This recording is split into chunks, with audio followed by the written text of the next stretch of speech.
Sim, mas eu vou ler o Pinóquio aqui, desse original. Deixa eu ver a imagem desse Pinóquio. Olha a imagem do Pinóquio. Vamos colocar ali para mostrar para o pessoal. Olha a imagem do Pinóquio. Ah, que legal. Ele e quem? E o mestre? Cereja. Vamos ver a história dele. Ixi, aqui tá bem resumido já, né? Opa, cadê aqui? Olha só. E aqui encerra, né? Então, vou ler então. Capítulo 1. Como foi que o marceneiro, o mestre Cereja, encontrou um pedaço de madeira que chorava e ria como uma criança? Vai ser esse o assunto aqui. Era uma vez um rei, dirão logo meus pequeninos leitores. Na verdade, meus pequenos leitores. Não, crianças, errado. Era uma vez um pedaço de madeira. Não era madeira de luxo, mas um simples pedaço de lenha daqueles que no inverno são lançados em aquecedores e lareiras para acender o fogo e aquecer os aposentos. Não sei como aconteceu, mas o fato é que um belo dia esse toco de lenha foi parar na oficina de um velho marceneiro chamado Mestre Antônio, apesar de todos o conhecerem por Mestre Cereja por causa da ponta de seu nariz, sempre lustrosa e arroxeada como uma cereja madura. Assim que Mestre Cereja viu aquele toco de madeira, alegrou-se muito e, esfregando as mãos de felicidade, murmurou a meia voz: Esta madeira chegou em boa hora. Vou usá-la para fazer a perna de uma mesinha. Dito e feito. Pegou logo o machado afiado para começar a remover a casca do toco e moê-lo. Mas no momento em que estava para desferir a primeira machadada, reteve o braço suspenso no ar, porque ouviu uma vozinha fraca que disse suplicante: Não me bata com tanta força. Imaginem como ficou o bom velho mestre Cereja. Percorreu com os olhos todo o recinto para ver de onde aquela vozinha poderia ter saído e não viu ninguém. Olhou embaixo do banco, ninguém. Olhou dentro de um armário que ficava sempre fechado, ninguém. Olhou no cesto de lascas e serragem, ninguém. Também abriu a porta da oficina para dar uma olhada pela rua e ninguém. E então, entendi, disse rindo e coçando a peruca. Aquela vozinha só pode ter vindo da minha imaginação. De volta ao trabalho. E com o machado em mãos, desferia um belo golpe no pedaço de madeira. Ai, você me machucou, gritou a vozinha lamentando. Desta vez, Mestre Cereja ficou paralisado, com os olhos arregalados de medo, a boca escancarada e a língua pendurada até o queixo, como uma carranca esculpida. Tão logo retornar à capacidade de falar, começou a dizer, ainda tremendo e gaguejando por causa do susto. Mas onde terá saído essa voz que gritou ai? Afinal de contas, por aqui não havia valma. Onde será que esse pedaço de madeira aprendeu a chorar e a reclamar? Ou será que esse pedaço de madeira aprendeu a chorar e a reclamar como uma criança? Não acredito nisso. Tenho aqui um toco de lenha como qualquer outro. Serve para ser colocado no fogo e para fazer uma panela de feijão ferver? E então, será que alguém está escondido dentro dele? Se estiver, pior para ele. Vou resolver isto agora. E dizendo isso, agarrou com as duas mãos aquele pedaço de lenha e se pôs a batê-lo sem piedade contra as paredes do recinto. Em seguida parou atentamente para ouvir se havia alguma vozinha se lamentando. Esperou por 2 minutos. Nada. 5 minutos. Nada. 10 minutos. Nada.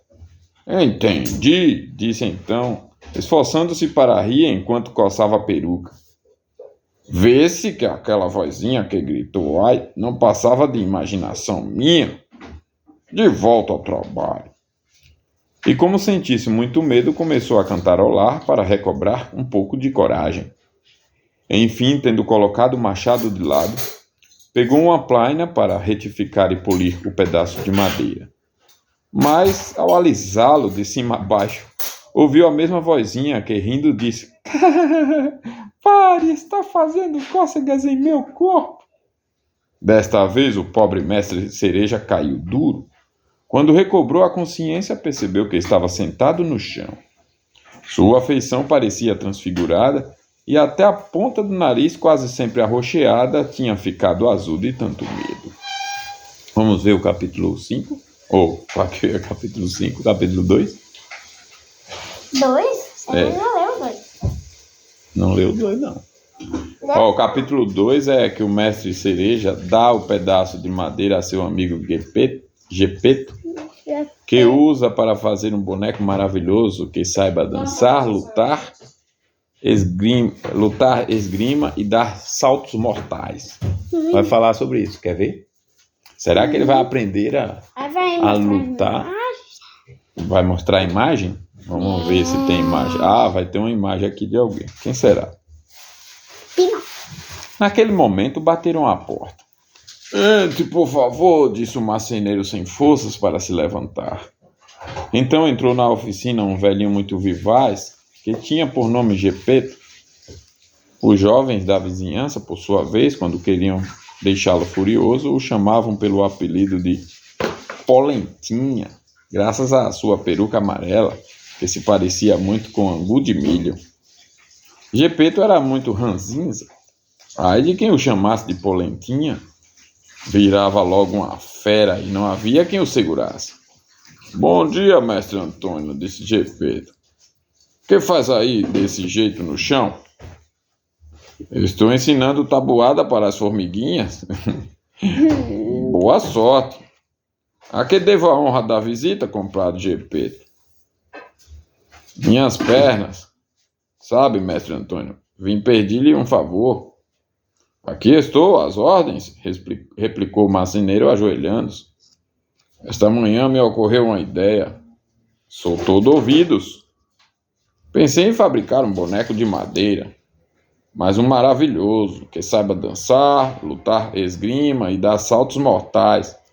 Com esse boneco quero andar pelo mundo e garantir um pedaço de pão e um copo de vinho. O que acha? Bravo, Polentinha! Gritou a mesma vozinha, que não se sabia de onde havia saído. Quando ouviu ser chamado de Polentinha, compadre Gepeto ficou vermelho de raiva e, dirigindo-se ao marceneiro, lhe disse enfurecido: Por que me ofendeu? Quem o ofendeu? Você me chamou de Polentinha, mas não fui eu. Ora, então fui eu. Pois eu digo que foi você. Não, sim, não, sim. E enfurecendo-se cada vez mais, passaram das palavras às vias de fato. Atracados um ao outro, se arranharam, morderam e se machucaram. Olha, 2 idosos brigando, caindo no chão.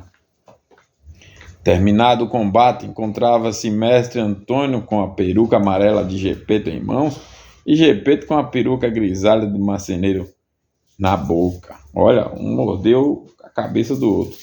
Devolva a minha peruca, gritou o mestre Antônio. E você devolva a minha e façamos as pazes.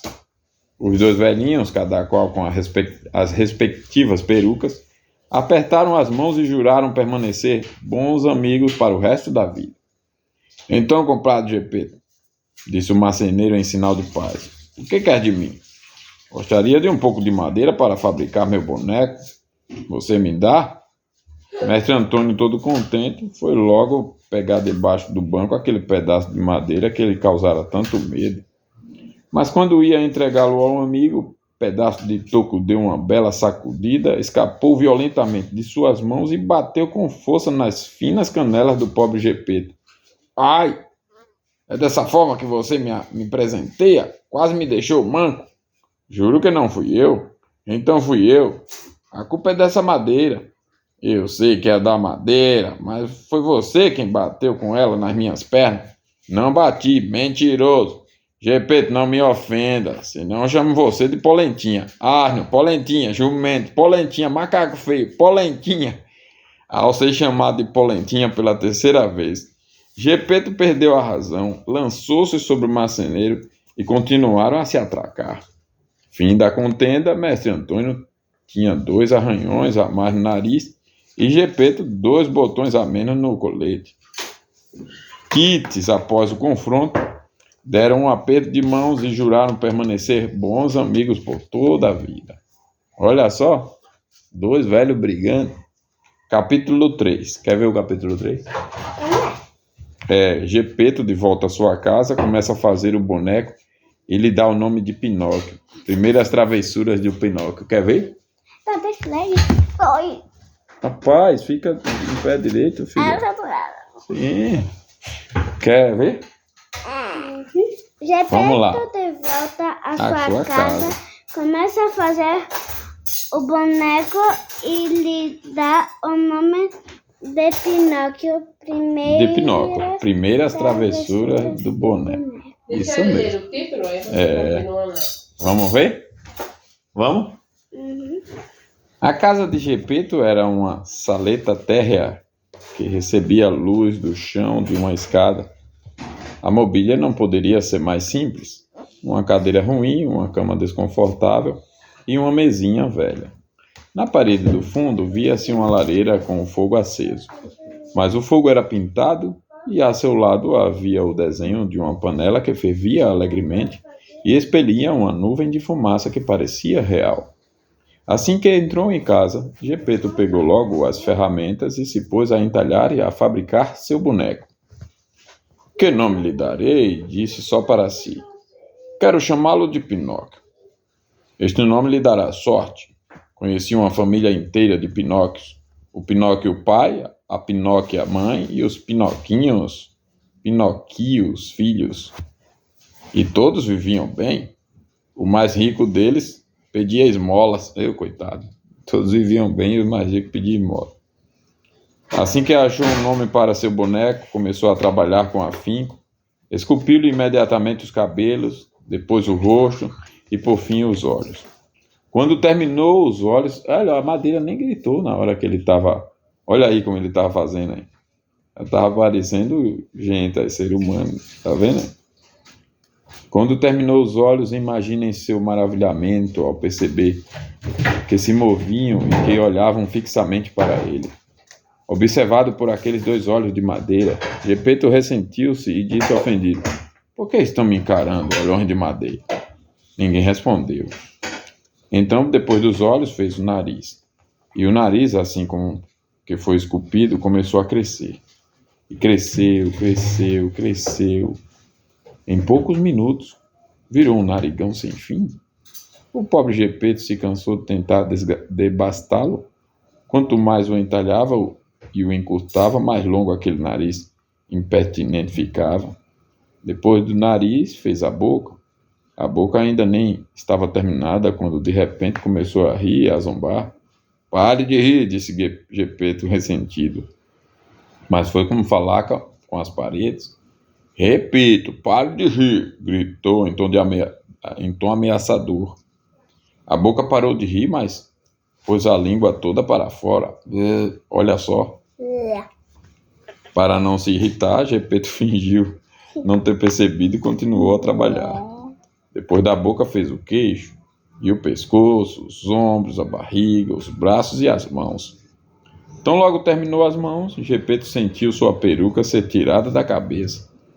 Olhou para cima e o que viu? Sua peruca amarela nas mãos do boneco. Pinóquio, devolva minha peruca imediatamente.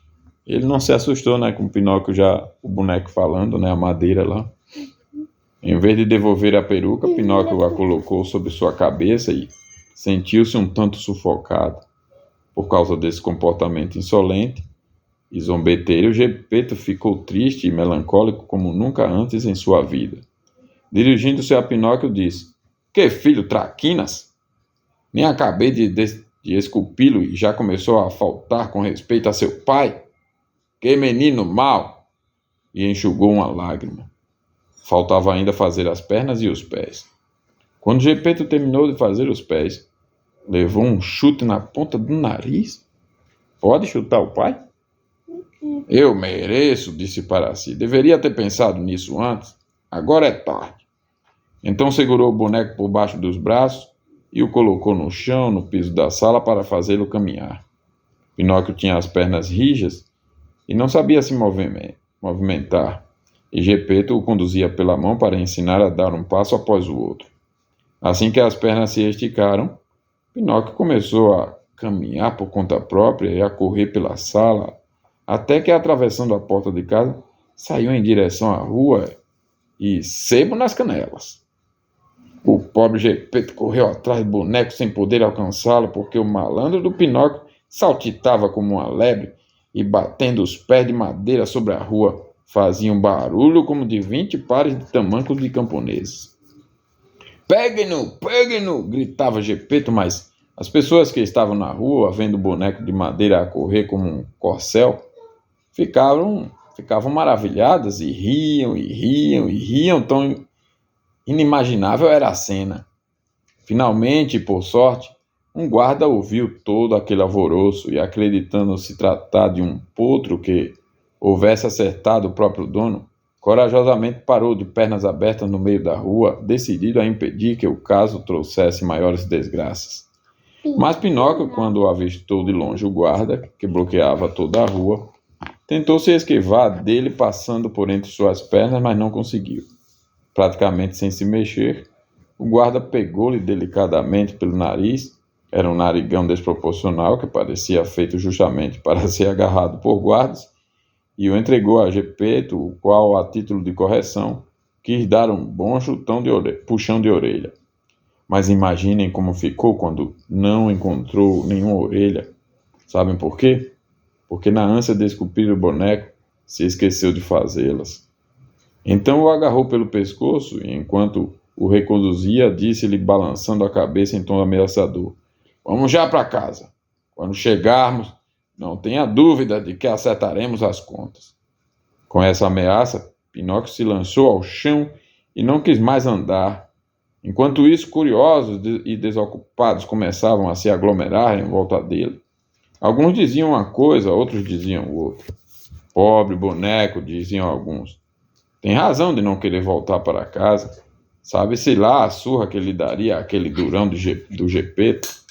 E os outros acrescentavam maliciosamente: aquele Gepeto parece um cavaleiro, mas é um verdadeiro tirano com os garotos. Se deixarem aquele pobre boneco em suas mãos, é capaz de fazê-lo em pedaços. Em resumo, tanto disseram e tanto fizeram, que o guarda liberou Pinóquio e prendeu o pobre Gepeto. Sem argumentos para se defender, chorava como um bezerrinho, e a caminho do cárcere murmurava soluçando: Filho malvado! E pensar que penei tanto para fazer dele um bom boneco? Mas eu mereço, deveria ter pensado nisso antes.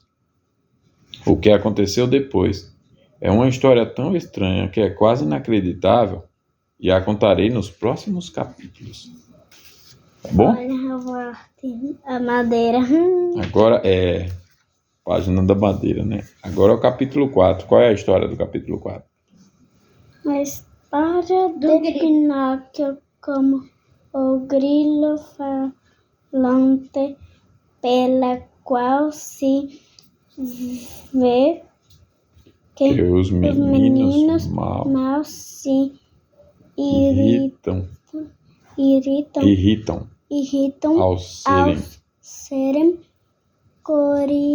corrigidos, porque sabe mais do que eles. Você se irrita? E mais do que o Pinóquio. Você corrigido quando alguém sabe mais do que você? Vou deixar esse capítulo para depois, tá bom? Para amanhã. Vamos almoçar? Para amanhã,